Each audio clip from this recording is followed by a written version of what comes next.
Assalamualaikum warahmatullahi wabarakatuh.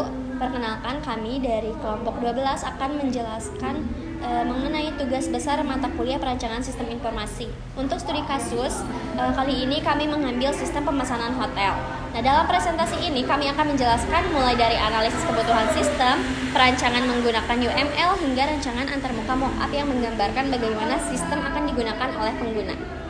Nah, di bab 1 ini sebagai pendahuluan itu ada latar belakang, tujuan, dan juga ruang lingkup. Untuk latar belakangnya yaitu industri perhotelan kan terus berkembang ya seiring meningkatnya mobilitas masyarakat dan pariwisata. Namun dalam praktiknya itu banyak hotel masih mengelola pemesanan kamarnya itu secara manual, misalnya dengan pencatatan buku tamu atau komunikasi lewat telepon. Metode manual ini pastinya masih punya banyak kelemahan ya, kayak rawan terjadi double booking, kemudian proses konfirmasi reservasinya pasti agak lambat gitu ya, kemudian sulit memantau ketersediaan kamarnya secara real time, dan data tamu juga jadi kurang terstruktur. Nah, karena itu kami merancang sebuah sistem informasi pemesanan kamar hotel yang mengintegrasikan seluruh proses operasional hotel, mulai dari reservasi, check-in, check-out, hingga pembayaran secara digital dan terkomputerisasi. Kemudian ada tujuannya. Tujuan perancangan sistem ini yang pertama itu yaitu untuk merancang sistem pemesanan kamar hotel yang efektif dan juga efisien. Yang kedua, untuk mengurangi kesalahan pencatatan dan double booking melalui sistem yang terkomputerisasi. Yang ketiga, mempercepat proses check-in, check-out, dan juga pembayaran tamu. Kemudian yang keempat, yang terakhir, menyediakan informasi ketersediaan kamar secara real time bagi tamu dan juga resepsionis. Kemudian ada ruang lingkup, yaitu sistem ini mencakup manajemen data kamar seperti tipe, ketersediaan, tarif, dan juga kondisi. Kemudian ada registrasi dan login pengguna seperti tamu dan resepsionis ya. Kemudian ada reservasi kamar oleh tamu, kemudian validasi reservasi oleh resepsionis, dan proses check-in, check-out, lalu pengelolaan pembayaran dan pencetakan struk, kemudian pengecekan kondisi kamar. Baik, selanjutnya saya akan menjelaskan bab 2, yaitu studi kasus kebutuhan. Pada bab ini, kami membahas profil organisasi, metode pengumpulan, dan analisis kebutuhan sistem sebagai dasar perancangan sistem informasi pemesanan kamar hotel. Nah, yang pertama yaitu ada profil organisasi. Hotel merupakan perusahaan yang bergerak di bidang jasa yang menyediakan penginapan beserta berbagai fasilitas untuk tamu. Dalam operasionalnya terdapat beberapa proses penting, mulai dari reservasi kamar, check-in, check-out, hingga pembayaran. Apabila proses tersebut masih dilakukan secara manual, akan muncul beberapa kendala, seperti data tamu yang sulit dicari, resiko terjadinya double booking, kesalahan pencatatan pembayaran, serta pelayanan yang menjadi lebih lambat. Nah, oleh karena itu, kami merancang sistem informasi pemesanan kamar hotel agar seluruh proses tersebut dapat dilakukan secara terkomputerisasi sehingga lebih cepat, lebih akurat, dan lebih efisien. Nah, dalam sistem ini terdapat dua faktor utama, yaitu tamu dan resepsionis. Tamu melakukan reservasi check-in, check-out, dan pembayaran. Sedangkan resepsionis bertugas mengelola data reservasi, memvalidasi pemesanan, memperbarui kondisi kamar, serta mencetak struk pembayaran. Selanjutnya adalah metode pengumpulan data. Kami menggunakan 3 metode, yaitu yang pertama, observasi dengan mengamati langsung proses pelayanan hotel. Dari hasil observasi, diketahui bahwa pencatatan manual menyebabkan proses pelayanan yang menjadi lebih lambat, data sulit dicari, dan beresiko terjadi kesalahan maupun double booking. Metode kedua adalah wawancara dengan resepsionis. Dari wawancara tersebut, diketahui bahwa mereka membutuhkan sistem yang dapat menampilkan ketersediaan kamar secara real time, mempermudah reservasi, membantu proses pembayaran, serta menyimpan data tamu secara otomatis. Kemudian metode terakhir adalah studi pustaka, yaitu mempelajari buku, jurnal, dan referensi mengenai sistem informasi, basis data, UML, serta sistem reservasi hotel sebagai landasan teori dalam perancangan sistem. Selanjutnya adalah analisis kebutuhan sistem. Analisis kebutuhan dibagi menjadi dua, yaitu kebutuhan fungsional dan non-fungsional. Kebutuhan fungsional berisi fitur-fitur utama yang harus dimiliki sistem seperti login, melihat ketersediaan kamar, melakukan reservasi, validasi reservasi, registrasi tamu, proses check-in dan check-out, pengelolaan kondisi kamar, perhitungan total pembayaran, proses pembayaran hingga pencetakan struk. Sedangkan kebutuhan non-fungsional lebih berfokus pada kualitas sistem.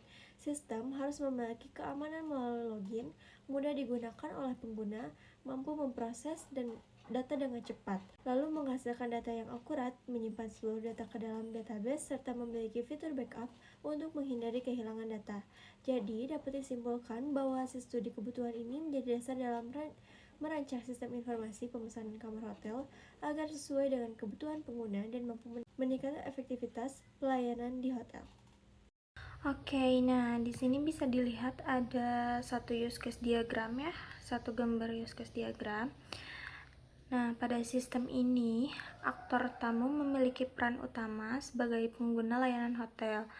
Mereka memulai dengan login, jadi mereka bisa login terlebih dahulu, lalu mereka bisa melakukan reservasi, dan juga ini bisa melihat ketersediaan kamar. Jadi mereka bisa lihat nih ketersediaan kamarnya secara real time, kamar mana yang kosong dan kamar mana yang sudah terisi. Mereka saat tiba bisa melakukan check-in, dan ketika selesai menginap mereka melakukan check-out. Nah, semua proses ini diakhiri dengan pembayaran di mana sistem menghitung total biaya dan mencetak struk. Dengan alur ini, kebutuhan tamu dapat terpenuhi secara terstruktur dan tercatat dengan baik. Di sini aku mau jelasin use case diagram sistem pemesanan kamar hotel dengan aktor resepsionis. Yang pertama, memvalidasi reservasi. Setelah tamu melakukan reservasi, resepsionis memeriksa data pemesanan yang masuk. Pada tahap ini, resepsionis memastikan data tamu sudah lengkap dan kamar yang dipilih masih tersedia. Jika data sudah sesuai, maka reservasi akan divalidasi. Berikutnya, registrasi tamu. Ketika tamu datang ke hotel, resepsionis melakukan registrasi dengan mencocokkan identitas tamu berdasarkan data reservasi. Setelah data sesuai, tamu resmi mendaftar sebagai tamu hotel dan dapat melanjutkan proses check-in. Berikutnya, ada mengecek kondisi kamar. Resepsionis mengecek kondisi kamar untuk memastikan kamar siap digunakan saat tamu check-in. Selain itu, setelah tamu check-out, kondisi kamar juga harus diperiksa kembali untuk memastikan kamar dalam keadaan baik sebelum digunakan oleh tamu berikutnya. Berikutnya, menghitung total pembayaran. Setelah tamu selesai menginap dan sesuai proses pembayaran, resepsionis menghitung total biaya yang harus dibayar. Perhitungan dilakukan berdasarkan harga kamar, lama menginap, dan biaya tambahan apabila ada. Dan terakhir, mencetak struk. Setelah pembayaran berhasil dilakukan, resepsionis mencetak struk sebagai bukti pembayaran. Struk kemudian diberikan kepada tamu sebagai bukti bahwa transaksi telah selesai. Berdasarkan use case diagram yang telah kami buat dan dijelaskan oleh rekan-rekan saya tadi, dapat disimpulkan bahwa sistem ini tuh dirancang untuk memudahkan proses pengelolaan data dan aktivitas pengguna secara lebih efektif dan juga efisien. Setiap aktor memiliki hak akses sesuai dengan perannya masing-masing, sehingga setiap proses dapat berjalan dengan baik. Seluruh fitur yang terdapat pada sistem saling terhubung, mulai dari proses pengelolaan, data, transaksi, hingga penyajian informasi kepada pengguna. Dengan adanya use case diagram ini, alur interaksi antara pengguna dan sistem menjadi lebih jelas, hingga dapat menjadi acuan dalam proses pengembangan sistem pada tahap berikutnya. Selanjutnya, saya akan menjelaskan deskripsi dari use case diagram. Deskripsi ini menjelaskan alur kerja setiap fitur yang ada pada sistem informasi pemesanan kamar hotel, mulai dari siapa yang menggunakan fitur tersebut, kapan fitur dijalankan, hingga hasil yang diperoleh setelah proses selesai. Nah, use case yang pertama adalah login. Fitur ini digunakan oleh dua aktor, yaitu tamu dan resepsionis. Sebelum masuk ke dalam sistem, pengguna harus sudah memiliki akun. Pengguna memasukkan username dan password, kemudian sistem akan melakukan verifikasi. Nah, jika data yang dimasukkan benar, pengguna dapat masuk ke sistem. Namun, jika salah, sistem akan meminta pengguna untuk mengisi kembali data login ke depannya. Fitur ini juga bisa dikembangkan dengan menambahkan menu lupa password. Use case berikutnya adalah melakukan reservasi yang dilakukan oleh tamu. Sebelum melakukan reservasi, tamu harus login terlebih dahulu. Setelah itu, tamu memilih kamar. Kemudian, sistem akan menampilkan kamar yang masih tersedia. Nah, selanjutnya, tamu mengisi data reservasi, lalu sistem akan menyimpan data tersebut. Jika kamar yang dipilih sudah penuh, sistem akan meminta tamu memilih kamar lain. Lalu, use case yang ketiga adalah melihat ketersediaan kamar. Pada fitur ini, tamu dapat melihat daftar kamar yang masih tersedia sebelum melakukan pemesanan.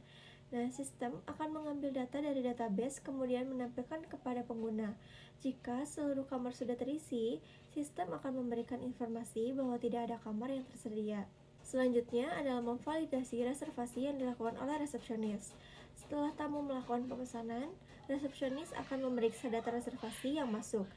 Jika data sudah sesuai, reservasi akan disetujui dan statusnya diperbarui. Namun, apabila terdapat data yang tidak valid, maka reservasi dapat ditolak atau diminta untuk diperbaiki. Use case berikutnya adalah melakukan check-in. Proses ini dilakukan ketika tamu datang ke hotel sesuai jadwal reservasinya. Nah, resepsionis terlebih dahulu memverifikasi dasar reservasi, kemudian sistem akan mencatat bahwa tamu sudah melakukan check-in. Jika data reservasi tidak ditemukan, maka proses check-in tidak dapat dilanjutkan. Selanjutnya, registrasi tamu. Fitur ini digunakan untuk mencatat data tamu yang belum pernah terdaftar di sistem. Data tamu akan diinput oleh tamu atau dibantu oleh resepsionis. Kemudian, sistem akan menyimpan ke dalam database jika ada data yang belum lengkap. Sistem akan meminta pengguna melengkapi data tersebut terlebih dahulu. Selanjutnya, pada use case 7, proses yang dilakukan adalah check out. Aktornya adalah tamu dan resepsionis. Proses ini dilakukan ketika tamu selesai menginap, sistem akan memproses check out. Dan jika tamu masih memiliki tagihan, sistem akan meminta tamu untuk melakukan pembayaran terlebih dahulu. Setelah selesai, status tamu berubah menjadi selesai. Selanjutnya, use case 8 yaitu mengecek kondisi kamar. Aktornya adalah resepsionis. Resepsionis memilih kamar yang akan diperiksa. Kemudian sistem menampilkan kondisi kamar. Jika ditemukan kerusakan, kamar akan ditandai dan statusnya diperbarui agar informasi kamar selalu akurat.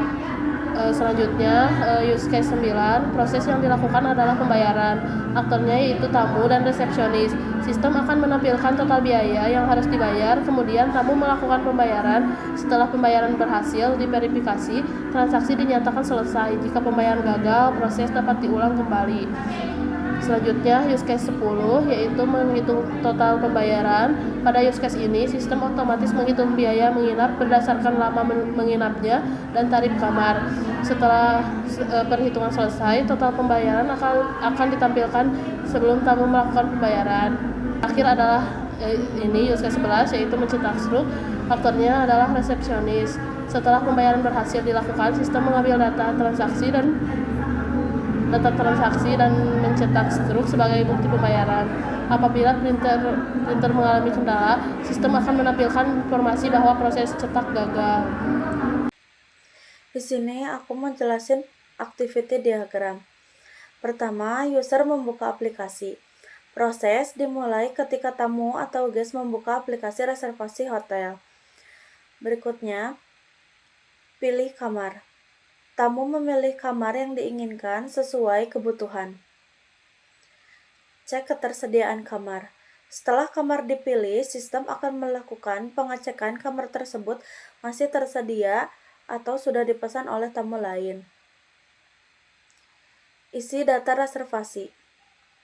Jika kamar masih tersedia, tamu mengisi data reservasi seperti nama, tanggal check-in, tanggal check-out, jumlah tamu, dan data yang diperlukan. Berikutnya, pilih metode pembayaran. Setelah data reservasi selesai diisi, tamu memilih metode pembayaran yang ingin digunakan. Berikutnya, verifikasi pembayaran. Sistem kemudian memverifikasi pembayaran untuk memastikan bahwa transaksi berhasil dilakukan. Hitung total biaya. Setelah pembayaran berhasil diverifikasi, sistem menghitung total biaya berdasarkan harga kamar dan lama menginap. Berikutnya, cetak struk. Total biaya yang dihitung, resepsionis mencetak struk. Berikutnya, cetak struk. Setelah total biaya dihitung, resepsionis mencetak struk sebagai bukti pembayaran yang akan diberikan kepada tamu. Selanjutnya, check-in. Tamu melakukan proses check-in, kemudian resepsionis memproses kedatangan tamu sesuai data reservasi. Kirim notifikasi. Setelah proses check-in berhasil, sistem mengirimkan notifikasi bahwa reservasi telah berhasil diproses. Validasi reservasi. Resepsionis kemudian akan melakukan validasi terhadap data reservasi untuk memastikan seluruh data sesuai. Simpan data reservasi. Setelah divalidasi, sistem menyimpan seluruh data reservasi ke dalam database. Update status kamar. Sistem memperbaharui status kamar sesuai kondisi sehingga data ketersediaan kamar akan selalu akurat. Setelah seluruh proses selesai dan data berhasil disimpan serta status kamar diperbaharui, maka proses reservasi hotel ini dinyatakan selesai. Saya akan menjelaskan kelas diagram sistem pemesanan hotel. Kelas diagram ini terdiri dari 5 kelas, yaitu tamu, reservasi, kamar, pembayaran, dan resepsionis. Pertama, kelas tamu berisi data tamu seperti nama, alamat, email, username, dan password. Tamu dapat melakukan login, registrasi, melihat ketersediaan kamar, dan melakukan reservasi. Kedua, kelas reservasi menyimpan data pemesan seperti tanggal check-in, check-out, status reservasi, dan jumlah tamu. Kelas ini berfungsi untuk membuat, memvalidasi, dan membatalkan reservasi. Ketiga, kelas kamar berisi informasi kamar seperti nomor kamar, tipe, harga, status, dan kapasitas. Metodenya digunakan untuk mengecek ketersediaan, kondisi, dan memperbarui status kamar. Lalu yang keempat, di sini ada kelas pembayaran. Menyimpan data pembayaran seperti total pembayaran, metode pembayaran, dan status pembayaran. Fungsinya untuk menghitung total, memproses pembayaran, dan mencetak struk. Terakhir, kelas resepsionis bertugas memvalidasi reservasi, melakukan check-in, check-out, mengecek kondisi kamar, serta mencetak struk. Jadi, alur sistem dimulai dari tamu melakukan reservasi, memilih kamar, melakukan pembayaran, kemudian seluruh proses dikelola oleh resepsionis hingga tamu selesai menginap. Kemudian di sini ada sequence diagram atau diagram urutan. Nah, diagram ini itu menggambarkan interaksi antar objek dalam proses pemesanan kamar hotel, mulai dari login tamu hingga konfirmasi reservasi yang diberikan. Aktornya itu di sini ada 3 ya.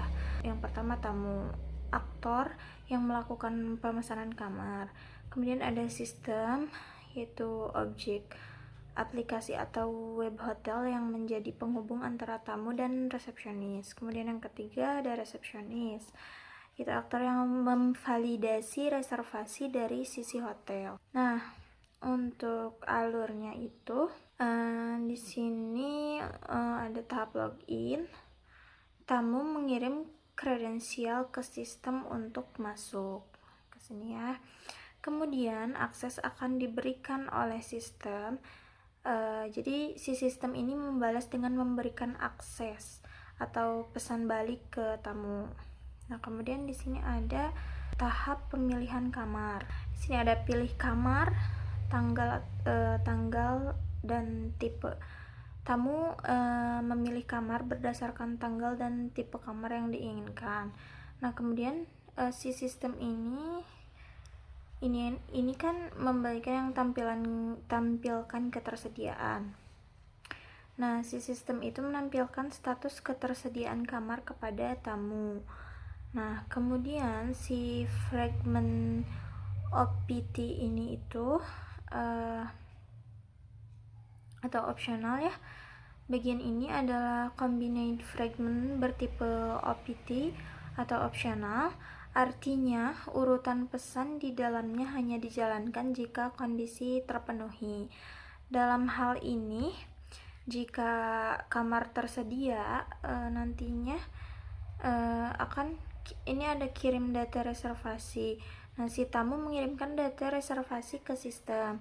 Kemudian nantinya si sistem mengirim ke resepsionis notifikasi reservasi baru. Jadi sistem meneruskan notifikasi reservasi baru ke si resepsionis. Nah, kemudian validasi reservasi. Resepsionis melakukan validasi terhadap reservasi tersebut. Nah, kemudian konfirmasi reservasi ini, si sistem mengirimkan konfirmasi reservasi kembali ke tamu. Nah, untuk ini fragment ref atau referensi di bagian akhir ini, di bagian check-in, pembayaran, dan check-out, ini menunjukkan referensi ke interaction atau sequence diagram lain yang menjelaskan proses lanjutan. Check-in, pembayaran, dan juga check-out secara terpisah tanpa perlu digambar ulang di diagram ini. Nah, kesimpulannya, diagram ini menggambarkan proses front-end pemesanan kamar, seperti login, cek ketersediaan kamar. Nah, jika tersedia, kirim reservasi, divalidasi oleh resepsionis, kemudian dikonfirmasi ke tamu. Proses lanjutan seperti check-in fisik, pembayaran, dan check-out sengaja dipisahkan ke diagram referensi lain agar diagram ini tetap fokus dan mudah dibaca. Ini adalah praktik umum dalam pemodelan UML untuk menjaga modularitas diagram. Selanjutnya, saya akan menjelaskan mockup atau rancangan antarmuka dari sistem informasi pemesanan kamar hotel. Nah, mockup ini dibuat untuk memberikan gambaran mengenai tampilan aplikasi serta alur yang akan dilalui pengguna sebelum sistem benar-benar dikembangkan. Nah, halaman pertama adalah splash screen. Halaman ini merupakan tampilan awal ketika aplikasi dibuka. Pada halaman ini ditampilkan logo Holidays Room sebagai identitas aplikasi dengan dominasi warna biru navy dan gold yang memberikan kesan elegan dan profesional sesuai dengan konsep sebuah hotel. Selain sebagai branding, splash screen juga berfungsi sebagai proses awal sebelum pengguna diarahkan ke halaman login. Nah, lalu setelah splash screen, pengguna akan masuk ke halaman login. Pada halaman ini, pengguna memasukkan username dan password untuk mengakses sistem.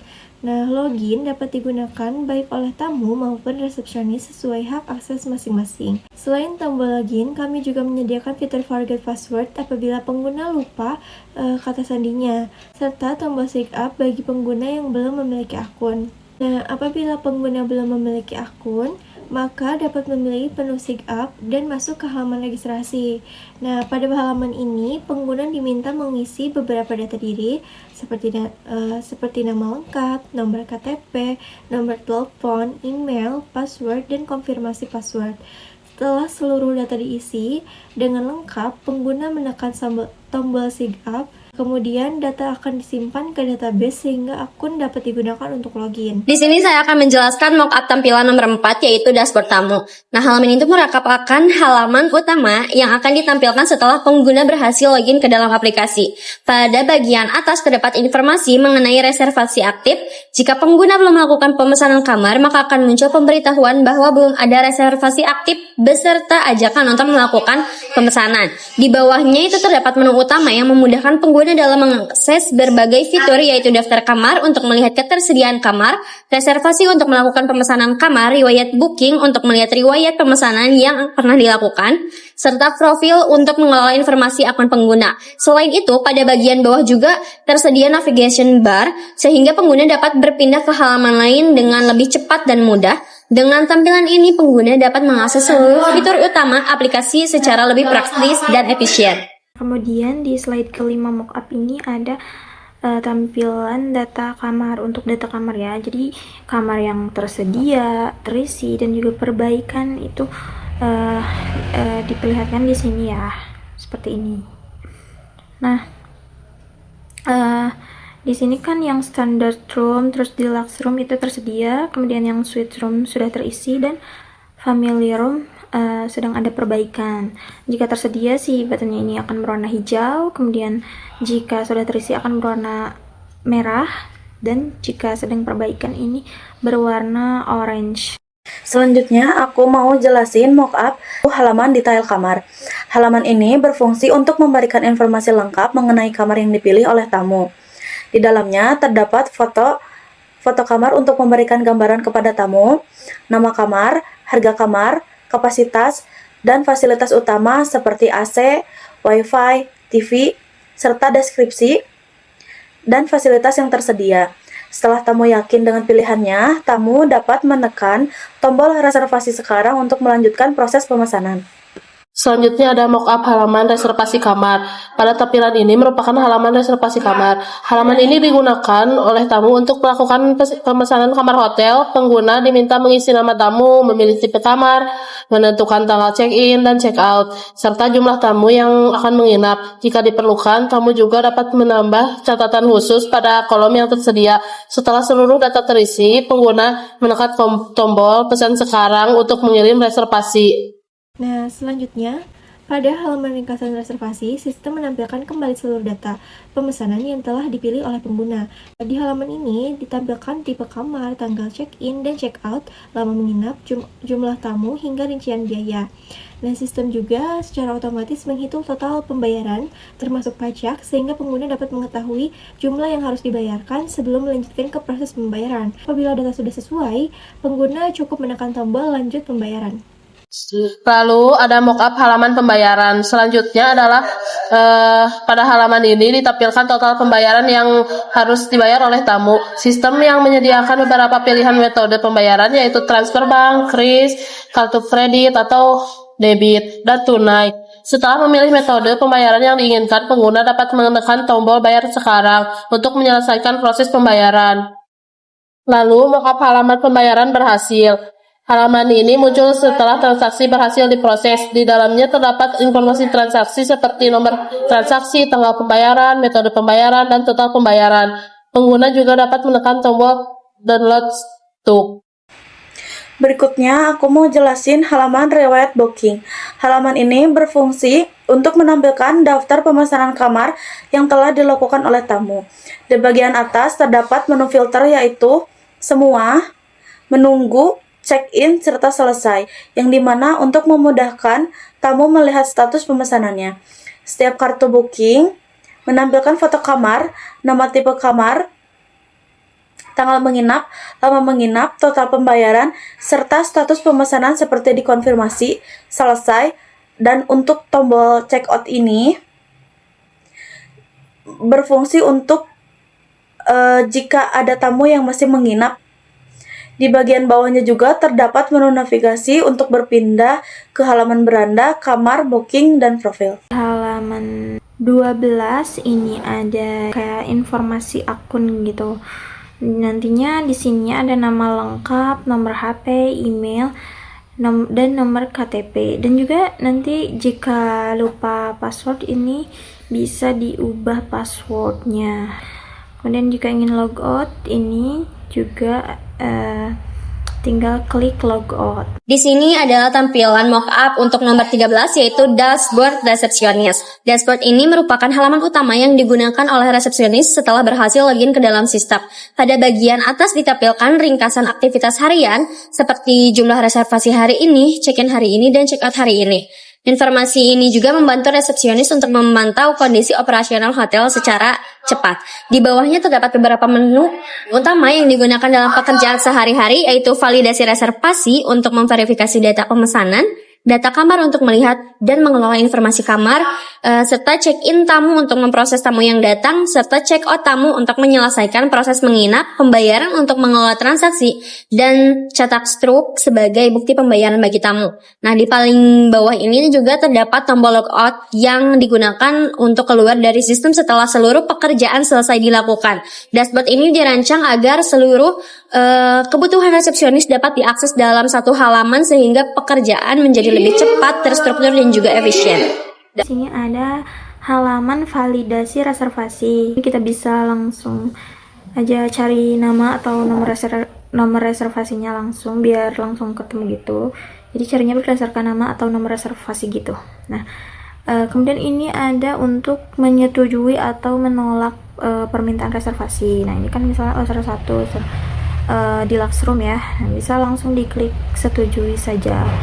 Kayak gitu. Nah, selanjutnya ini pada mock-up tampilan nomor 15 merupakan halaman check-in tamu. Halaman ini digunakan oleh petugas resepsionis untuk melakukan proses check-in tamu yang telah melakukan reservasi.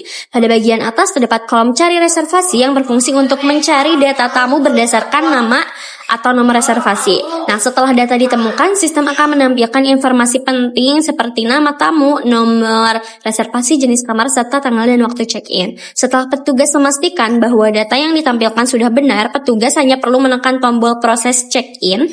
Sistem kemudian akan mengubah status reservasi menjadi check-in, sehingga proses kedatangan tamu dapat tercatat secara cepat, akurat, dan juga mengurangi risiko kesalahan input data. Halaman terakhir yaitu halaman bukti pembayaran. Halaman ini berfungsi untuk menampilkan rincian transaksi setelah pembayaran berhasil dilakukan. Di dalamnya terdapat informasi seperti nomor transaksi, nama tamu, jenis kamar, tanggal check-in, tanggal check-out, durasi menginap, harga kamar, pajak, total pembayaran, metode pembayaran, serta tanggal transaksi. Di bagian bawahnya juga terdapat tombol cetak untuk mencetak bukti pembayaran dan tombol PDF untuk menyimpan bukti pembayaran dalam format PDF. Halaman ini menjadi bukti resmi bahwa proses pembayaran dan reservasi telah berhasil dilakukan.